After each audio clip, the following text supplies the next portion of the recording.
Hey, good evening.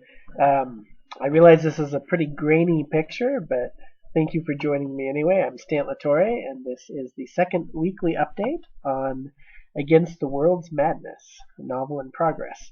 It's also October 5th, 2013, which I call Zombie Bible Day. It's the second anniversary of the first publication of the Zombie Bible. That's right, been at this for 2 years. It's pretty exciting to think, wow, I've actually come a ways. It's remarkable.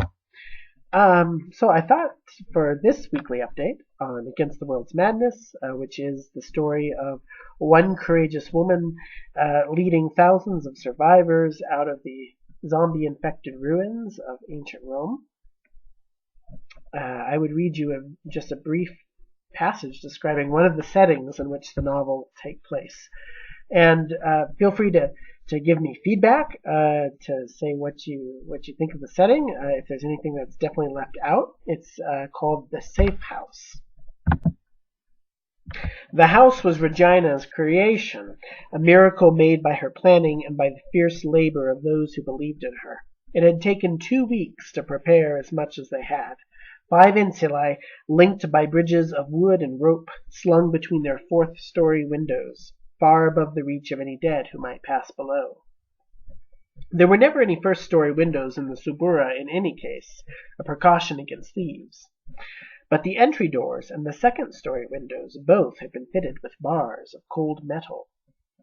What little seed those living in these tenements had been able to find for her, Regina had given to Hadassah the Jewess to plant in the atrium gardens.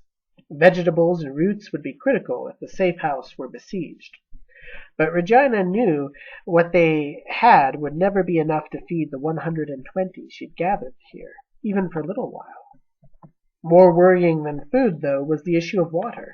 The fountains were in open plazas, indefensible against the dead, unless one were to build walls between the insulae around them.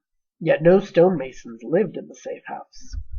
Regina had her people cover the surface of the roofs with pots to catch any rainfall they could, but this was the final week of Augustus, and sky and soil both were hot and dry. Even these logistical horrors did not worry Regina as much as other problems did, the kind you see when you enclose 120 scared people together, scared men and women with families. As she walked from room to room, leaning only a little on Brutus's arm, Regina paused to talk a moment with each of the tenants, even the children. So that's the beginning of a chapter early in the novel describing the safe house that Regina Romai has organized. Let me know what you think. And if you can think of some solution to their water problem that I haven't thought of, catch me on that. Comments below.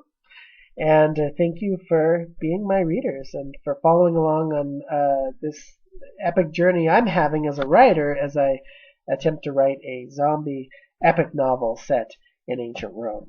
I'm very excited to continue on with this draft. As you can see from my update up there, right above this video, we're now 40 pages in and a couple of weeks in, so it's going well.